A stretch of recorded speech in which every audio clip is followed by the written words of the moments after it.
What's up, guys? In this video, I am going to show you how to transfer photos from Android to laptop. So let's get right into it.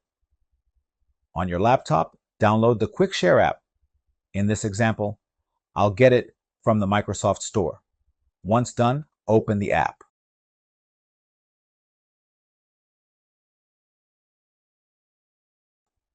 Then on your Android, turn on the Quick Share option.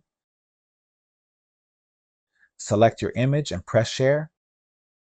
As you can see, my phone, Galaxy S9 and MSI computer on my Android are ready to share. Press on your laptop name and it should connect right away. Once it's sent, you're going to see this pop-up message. Click on Save and Open to see your photo. And there it is, your image is ready.